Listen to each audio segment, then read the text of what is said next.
the Living Farms podcast, the place where we discuss biodynamic practices worldwide for you, your farm, and the planet.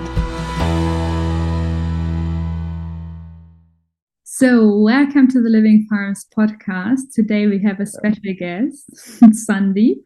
He's the former secretary of the Biodynamic Association of India, and I got to know him with very active involvement in the International Biodynamic movement. So, welcome, Sundeep.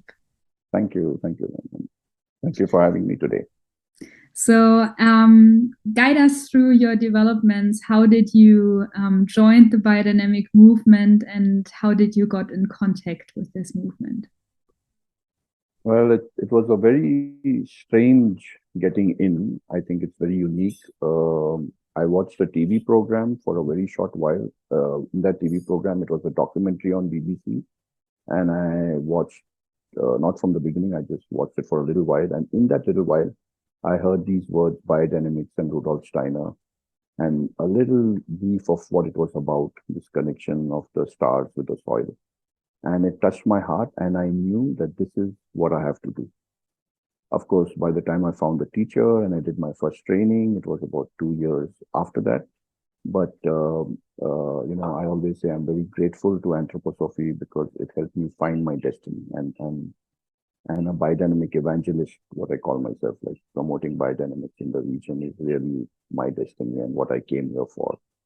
Even my family, my partner works in the biography space, so she also found her calling as a counselor through the biographical work. And both of us, I think as parents, the best thing we could ever do is give our children a world of education. So we are really grateful that we could find our destiny and what we came here for. Wow. And why farming? Like, do you have a background in farming, or does your family? Not at all. Not at all. When I met my first mentor, Michaela Glocker, she wanted me to actually be in the Waldorf movement, and we did start a Waldorf school, and she wanted me to do with education. Not that I knew anything about education. I was in HR and a little bit about adult education, but nothing about children education. And I don't know, there was just this need, and my daughter is adopted, and when she came to us, I think when she was about a year old, I had a dream, and my children asked me in my dream, like, "What are you leaving for?" And then I was wondering what do they mean, and what was this question? And I tried to see what are the crises in the world today which would impact them when they grew up, and obviously the climate and all these issues came up, and then I figured out that agriculture would be really help if I could do something here. And parallelly, in India, we had the largest amount of farmer suicide. Of course, we have the largest number of farmers, and this was very troubling to me that such an important part of society were killing themselves in such large numbers. So both these reasons drew me to agriculture, and we felt we could really make something for my children in the future. This would be the future. That's what they asked me in my dream, is what I did. Wow. And I'm always astonished because you are everywhere.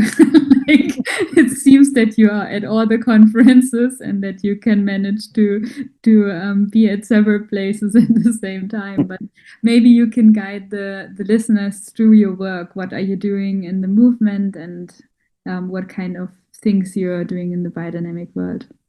Yeah, you're absolutely right. And I've heard that before, even from your colleagues in the section. But, this comes at a great cost. I have to tell you that I have hardly any time with my family, and it's a kind of regret. So, but I'm very fortunate that I have this understanding with my partner, and she kind of supports me to go out and do that. So you cannot do this unless you have a partner at home who supports you. So I think the credit should go to her because she manages everything, and I don't have to worry when I'm away. Yeah, so right now I'm, like you said, I was previously the secretary of the Biodynamic Association, and I was limited in that role.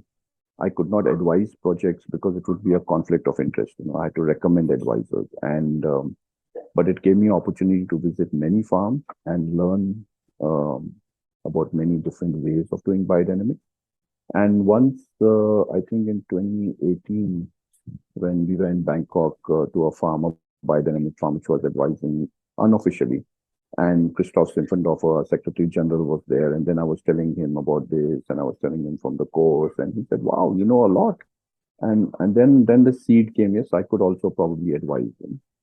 And then I worked with some people. In 2019, when I finished my term as secretary, I started my primary work now, which is a Demeter recognized advisor, advising multiple projects in the Philippines, in Thailand, and in China, and also working with a couple of associations on how they can get formed and how they can grow. My second kind of role is I have a consultancy firm, a boutique consultancy firm with two other friends, and we work on rural development projects which have organic or biodynamic agriculture as the core, as a solution to primarily rural development, to stop many people leaving the villages and coming into the city. So how can we develop the rural economy through organic agriculture to ensure that people don't leave? And the third, a very small role, because people have asked, we don't have a organic association in India which represents all sections. We have farmer associations, we have, the business association, but nothing for certifiers, for example. And they wanted us to start an organic association. So I'm the secretary of that. We're just trying to get all the organic movement in India together. But that's a small role. The major role is as a Demeter advisor, and that's where most of my travel is. Great. And you just mentioned that you traveled through India for visiting the different biodynamic farms. So, I mean, India is a huge country, but but how would you say is a typical biodynamic farm looking like in India? Uh, yeah, like you said, India is very varied, and then there is very diverse. So if I would say I would like to put it in, say, three categories of farm. So one, you have a large plantation for tea, for coffee, for example, some for mango, which is managed by big landowners, and those are biodynamic farms which are for certification, and which are run very, very professionally. And it could be a farm anywhere in Europe, for example, because it's well developed. They have machinery, they have all the resources what they need. And the second kind of farms are medium to large farm, because in India a large farm is already 40 acres, 20 or 30 acres is a large farm. And these farms are biodynamic practices because they were organic for a long time. They already have their customers, and they found biodynamics as really giving good results in terms of quality of the produce. So we have a farm like that. And then lastly, we have many, many, many small farmers. When I was the secretary, we did a estimate. It came to about 100,000 farmers at least, based on the preparations. And these farmers have found preparations making a huge impact on their farms. So they use not only biodynamic preparations, they also use other Indian traditional preparations, but they use biodynamic preparations and also the local Indian preparations and the planting calendar. They really like that. It resonates with the Indian culture. In the big companies, there are also a few companies that work with thousands of farmers in getting them certified, but not so much for biodynamic. I think the largest project which was involved was with 2,000 farmers, but they have 65,000 organic farmers. So 2,000 is quite a small. That's the largest group of farmers who are biodynamic certified. Wow. And like, how would you say is the development of biodynamic agriculture in India? Like, when did it roughly start? I just know these projects that started with biodynamic cotton, for example, for some brands. But when did it start, and how did it integrate with traditional agriculture practices? That's a very, very interesting question, and the reason I say it's interesting is that it really, India showed a way, especially in Asia, on how our movement can grow. So I think the first in the 80s, there were attempts to get Demeter products in. I wrote an article for it for a German magazine, and somebody wrote to me that I missed him. So there was a mango project apparently which started in the western state of Maharashtra, which didn't get certified, but that was really the first biodynamics. But the first Demeter certified projects were a tea project in Darjeeling and a mango project in South India. And that was kind of limited to that. But what really changed biodynamics in India is Peter Proctor. He came as an advisor, supported by the section, for this project in the southern Indian project, and he just saw kind of acceptance of the people for using, having cow as a central part of the agriculture. Because in India, every farmer has a cow, even a conventional farmer keeps a cow, and this the planting calendar and really the kind of the connection of people had with the land, and he decided to start training, and very soon he realized that they would not be able to train such large number of farmers, because we are the largest number of farmers in the world. Nearly 50% of our population is engaged in agriculture, and also the largest number of organic farmers, more than 1 million. But those are the certified farmers. If you go uncertified, it's much more than that. So he decided to start a train the trainer program. And this was for two reasons. One was this reach to really, if you have many more trainers, then they can go and train these farmers. And the second, which is very, very key and very important, is that it should be done in the local language, because Peter would speak English, and then we had to translate it in Tamil or Marathi or Hindi or Punjabi or Gujarati or wherever he was. And, of course, the farmers get it, but not as good as they get when it's given in their local language.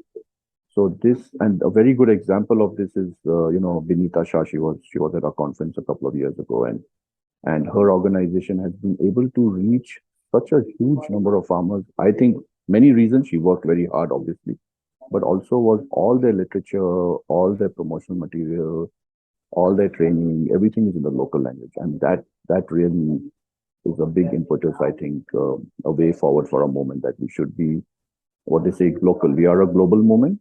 We have these values and these ways and principles and practices and standards, but then also we have a local kind of input which comes. A very prime example is the Waldorf School. I was the founder of the first one here in Bangalore more than 10 years ago, and now we have 4 of them.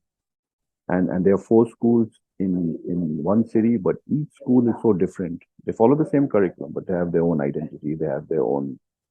And so it's very, very important, I feel, to take the local language aspect in the promotion.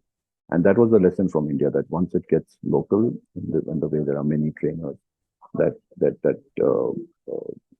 it's the results in the tropics are really good. I work in the Philippines, and it's so easy to convert farmers, because once a farmer starts biodynamics, automatically he sees the results in his vegetables. They taste better, they're more green. You look at the rice fields. I'm talking about long-term organic rice fields. The grass is greener, the stalks are all standing straight, and farmers can see this immediate kind of improvement without even tasting, not just the quality, the look of the produce. And that makes it kind of easier for us to spread the word, so to say. And we also had, when was it, Sundeep? At which agriculture conference was it? 2021. We did this Agnihotra collaboration with you, and I found it so interesting to see how the people were reacting to the merge of biodynamic practices and more, let's say, traditional practices. It was in such a way so naturally connecting without having this classical problems of putting something culturally on the people. So how do you see this in India? Like, is it normal that the situation is like this, or was it just a special case? I think Uli put it very well, Uli Hutter, when he was speaking. I don't think he was speaking to me, but he was speaking to somebody else, and I was overhearing him. And he said, in the West, where it's more developed materially, you have to really show this material kind of proof and then hint there may be something spiritual behind it. But in many parts of India, when they look at something like this, they look, where is the spiritual component? Where is the spiritual part? And then when you bring the spiritual part in a way of following the cosmos, following these cosmic rhythms, or if you bring with the cow, how you keep the cow as the center of the farm, and these things really resonate with the people. So biodynamics in India, primarily because of these two reasons, grew very well. But it's not limited to India. I was in Peru for the Latin American conference last year, and we had people from the indigenous tribes there, and all of them tell the biodynamic people who go to train them, they say this is our agriculture. In the Philippines it's the same, in Thailand it's the same. People really resonate with this as a way of their agriculture, which their grandfathers did. They have a resonance that this is how it should be, and this was how it was, and somehow we lost it, and now it's in a way back, and they feel that it's theirs. It's not that I'm bringing something from me to them. I'm just bringing their thing back to them in a way. So yes, you're right. It's very easy, and Agnihotra specifically works very well with biodynamics. Most of the projects who do the Agnihotra also do biodynamics because they feel it's kind of combination which works together very well. So many of the Agnihotra farms who practice also do biodynamics. So maybe you can explain a little bit for those listeners who have not heard about Agnihotra, what it is and how it works in combination with biodynamic farms. Yeah, so you're the more expert in Agnihotra, I think, than me. I just know a couple of people who practice it, and like I said, when I visited some farms, they were practicing it. But it's a very difficult thing to do. Number one, biodynamics also is more work for organic farmer, but Agnihotra, in a sense, is difficult because it has to be done every day, twice a day, forever.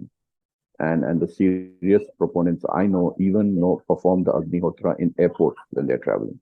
They go into the smoking room and they perform the Agnihotra.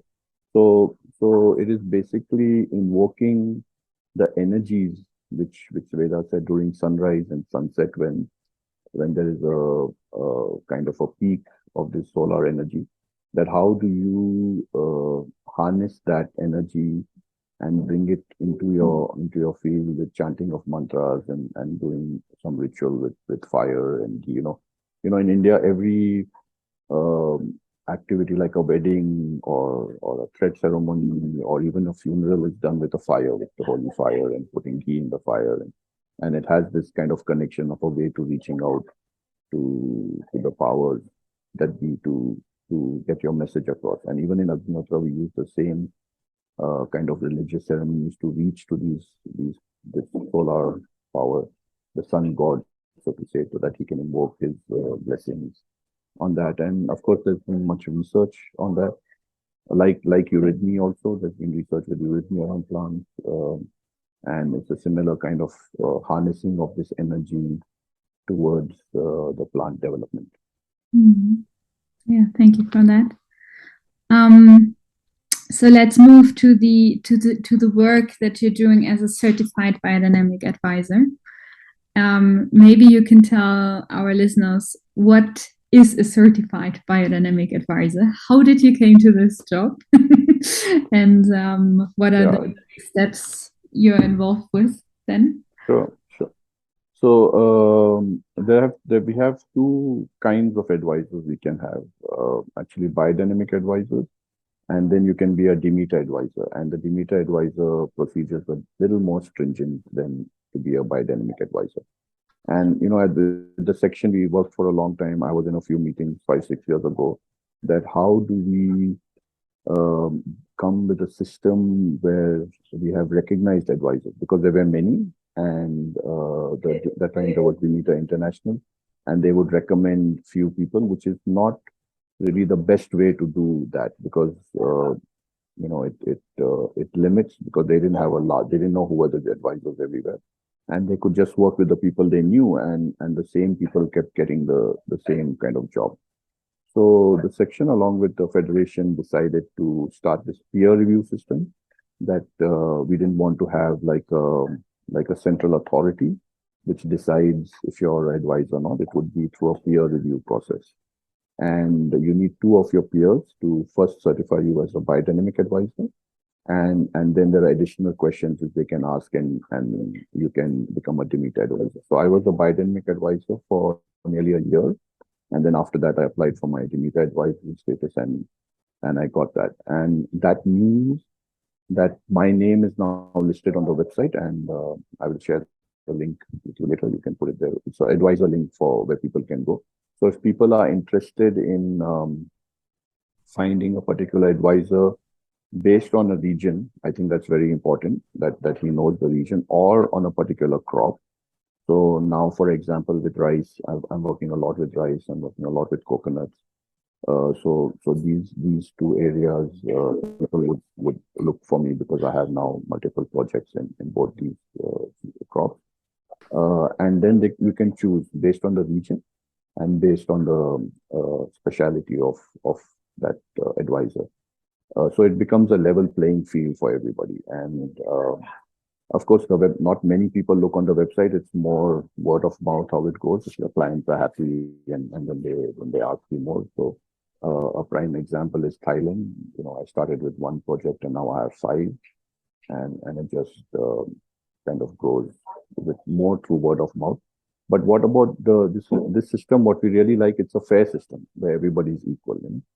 There are some senior people who have been advisors for much longer. There are people who have just started, but we are all together. And now we are working to make a knowledge platform, and we can share knowledge. And it's the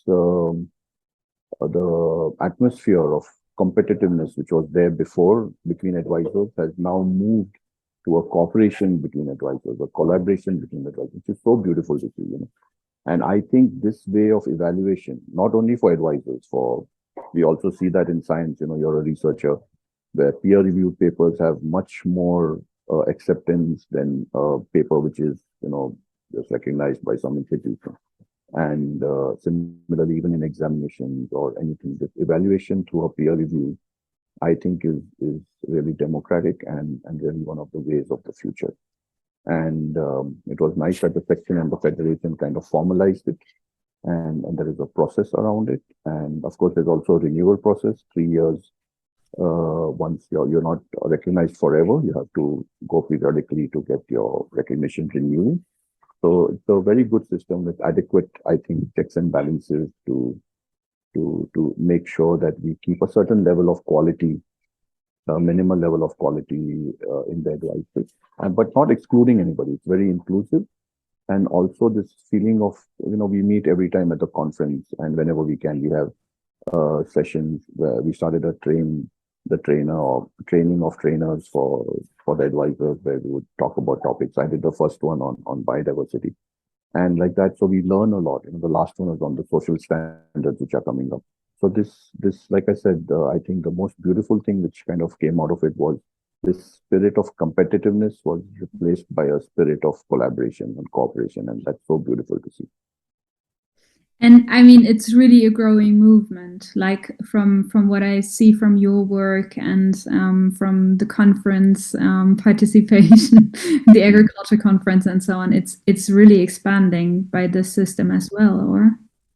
Yes, it is, because like how I was brought into this advisory system. Also now, I'm following the same kind of philosophy what Peter Proctor did. He made sure that there were at least 2 or 3 quality preparation makers or preparation making facilities. So we have 2 in India, in South and North India, which make a lot, because many farmers can't make the compost preparation. They can do the 500 and the 501, but not.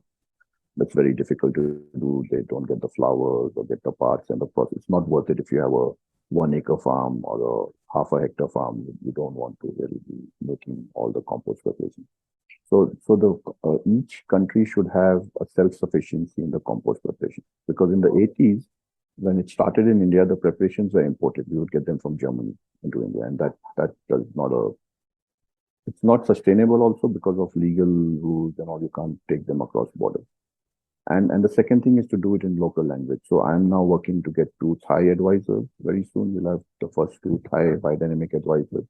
And similarly in China, there's already 1, and we hope to have more. It's a big country, as well as in the Philippines. So this kind of growing of more advisors who are more local and more regional and speak the local language. Because, one of the challenges is all my training sessions have to be translated, and it takes more time, and it creates a kind of I wouldn't say a barrier, but a kind of a filter. So some things are lost. It doesn't come in. A lot depends on the translator. The translator has to be really good. Like, we do a very good job in our agriculture conference because we have these translators who've been doing it a long time. Yeah, if you have a person who can do it in a local language, then it makes really, really a big difference to the training. And that means also we need more local advisors and more local trainers. What would you say? I mean, one of the challenges I see with biodynamic agriculture is that it's quite a complex farming system. So you need to know a lot of things in order to farm this way. And expanding the biodynamic advisors also need quite a lot of knowledge to be a good advisor. I mean, that's in farming in general. And I would say in biodynamics in particular, because you're so much based on the region. So you always have this local farm organism that is developed according to the needs of the place. How do you manage this knowledge transfer for the new farm advisors? How do you promote a good way of learning so that the knowledge is transferred in a fast but also this complex way? I just had a thought, and if I can go back to your last question, why I said about local language, which will come up again. I think one of the reasons for our very, very fast and good growth in Latin America is because they have this common language of Spanish, and that really helps. So, of course, with the biodynamic advisors now, the kind of limitations we have is the first ones have to have good English. They should be. So, for example, in Thailand, the second advisor she's not so good with English. So the first person is, and he's kind of guiding her and helping her. So it's how you can communicate with these in their team. So they should have a kind of a English knowledge. And the second thing, I think you have to judge it's about, I was in HR before, human resources, before I came here, and I found for a job, a philosophy for me which worked really well was to look at the attitude first, and then the skills and whatever. So for this advisor thing also, there should be a passion. There's a passion, and then we just learn from the best examples, because in India we had when I was secretary, we had a president which is one of the best biodynamic farms in the world, they say, and the whole biodynamic movement was at his farm. There are so many good examples in each country, and advisor being there can really learn a lot from that. So of course it's having, right now you have to have a English knowledge, unfortunately, because it's not so. I think in Spanish it's very good, French it's very good, but in this part of the world is English, and then really a passion for it. And if you're a farmer, if you're already like a farm manager or a farm owner, and then you're coming into advice, the passion and the enthusiasm comes much easier, because you can see the change. I feel in the tropics, you can really see this change much faster. And then once you see something which works, for us, of course, we got into anthroposophy, but one of the first things was how anthroposophy medicine helped my son. That really gave us a big buy-in into anthroposophy, because we saw it already working. So it's the same with biodynamics. When people see something which is working so fast, the preparation, for example, and even using the planting calendar at certain times when you have very good results, and that enthusiasm drives then this kind of thing to, first, of course, to learn, to upgrade yourself, and then to spread the word. Because I don't think there are many advisors in the world today who can make a full-time living out of advice. So that is a very important factor. So you should realize that you cannot make your living out of doing a biodynamic advice or Demeter advice. Some do, but very few, not me. So many of us who do it out of a passion. Even for me, for example, just a third of my income comes from this advice. So I do more time on it. So you have to have that passion. So if you have all of these and you're willing to learn, I think it goes very smooth and very fast. Mm. And what do you think are the next steps to spread this movement even further in India, or to make the people more aware of the benefits of biodynamic farming, and how to communicate the benefits to the people? I mean, you mentioned the local language is one essential part, and then obviously knowledge, as I heard from you now. But what could be steps to make the people more aware of what biodynamic farming really does for their farms? Yeah, so I think that's again a very interesting question, and I think we should really start that. The approach to that should be from where the people are at that time. So it'll be different for different situations. You can't have a one size fits all for the world. I look at Asia other than India as a child, from the 0 to 7 years, when you see the biography, that they are very, very imitative. They just want to take all the knowledge from you. There's not so much experimentation wanted and things like that. And then when you look at Latin America, where it's in the middle, the sun years, where it's been there for some time, they're more matured. They ask more questions. They want to experiment more. They want to see, and in Central Europe, you're the old wise man of the 70s. So each place needs a kind of a different approach. And for me, I started and I found it working very well. It's just to start it very simple, like we make CPP with the preparation. That's really a wonderful tool for the farmers. They like it, or even our 500 and 501. And we just start making them and on the time, and this by building this kind of knowledge transfer, like what you also advise, it goes step by step, just starting with the preparation, with the planting calendar, and then they get curious, why is this working, how is it working, and then we can take them different. But to start with the course, or to start with a little higher bar of explaining about a lot of the the fundamentals behind would make it, I think, more difficult for people to really make it as basic as we can, at least in this region. And then people use it, and then people see the results, and then they want to do more.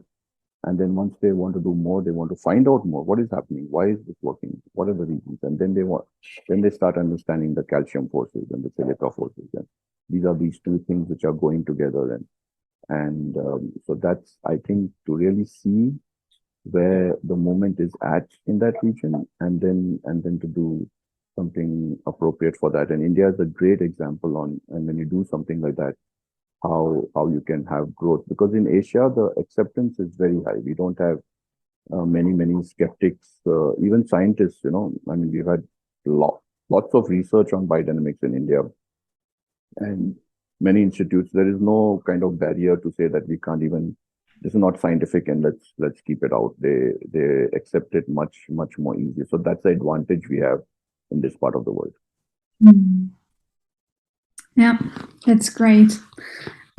So Henry Morto just once said this, to ignite the inner farmer wisdom. And in Kenya, they said, when I visited the Lembua group, it's about the curiosity, to really get curious, and to ignite this curiosity about testing new things and experimenting with it. Yeah. So then I will come to my last question for you. Not an easy one, but you talked about the passion that is essential to be a biodynamic advisor and work in this movement and so on. So what are your three main reasons that this passion developed, and that you keep working in this movement? Well, the first thing for me is, like I shared, with my children, it was like, what as a parent can I do? I mean, on a real micro level, I can give them a word of education. I can make sure they're fed and support them in all the way through their growth. That's normal. But but for their future. And as you know, the biggest crisis we have now is the climate crisis. And much research has already shown. I mean, when I started, maybe the research was there, but I didn't know about it. But now there is new research as well as, the fever study from the 42 years shows that the biodynamic waves, the largest carbon sequestration which happens when you use biodynamic principles in our practices in your farm. So I think one of the main reasons is contributing to this cause in our little way, that each farm we convert to biodynamic. Each time we make a compost, when we are applying the preparations, when we are trying to really build that soil organic matter, the carbon in the soil is a contribution to that, along with the requirement for the biodiversity, because we're trying, we always encourage local varieties in the cows, in the seeds. So you're keeping that diversity not only of the agroforestry part, but also of the variety of seeds and breeds to develop a kind of resilience which we have seen. So I think that is the number one for, you could say, the environmental or the environmental impact. I think the second reason is, Rudolf Steiner in the preface for the course tells Pfeiffer, and then Pfeiffer asks him why people are not so active and they just listen. And he talks about, he says it's the food, So we really need this kind of food which activates that inner curiosity, or something inside where people eat good quality food. They are charged in a way to do more. And I think we see this, there's a nutrition crisis we have, in India and many in Philippines and Thailand. It's the same. In the cities you have, not in Thailand, it's developed, but in India, definitely we have malnutrition in the villages because of too much rice and eating poor quality food or junk food, which is super cheap. And, in the cities, we have obesity. So this kind of a balance which can bring about, and very important, even in Thailand and Philippines and China now, which the government has recognized, is that we have to, in a way, not stop, but at least reduce this traffic of people from the rural areas to the urban areas. Because we're making these mega cities, people come here to the city and become refugees in their own cities. They have to stay in slums. They have very low skilled jobs. So in agriculture is primarily a rural part. In most parts of the world, it's in the rural areas. And there, if there is a development where farmers can make a living and they're very happy to be on their farms if they have good sales and they're able to generate enough just to live. They don't need to earn more. Then they would not leave their villages. So if we can create these rural economies or rural development where the farmers can stay and they not leave agriculture, then or leave the village, then also I think we help with the social thing of they can be in their place and they don't have to migrate. Even though they come to the big cities, they're refugees in India, because I call them refugees. They stay in slums. They don't have access to many facilities, We have a lot of people from the poorer parts of India coming to Bangalore. I live in a city which has an IT thing. And it's they try to bring their world. It's still one country, but it's like a refugee. So if they had an option to farm, and we saw this after COVID, then there was a spurt in farming because when people went back, they were forced to go back and they had no jobs and they started farming and they liked it. And a few of them, not many, but a few stayed back, even though they earned less, but they were much happier with the quality of life to be in a rural area where there's not so much pollution and more laid back lifestyle. And I think that would be the third reason, in a way, if we can put some kind of alternative to coming to the urban areas, and you can make a livelihood in your place. That's lovely. Thanks for sharing this, Sandeep. Yeah. And I'm pretty sure it's not the last time that our ways have crossed it. Yeah, sure. The biodynamic world. And thanks for sharing your insights for our listeners here. You're most welcome, man. Hope to see you soon. Thank you.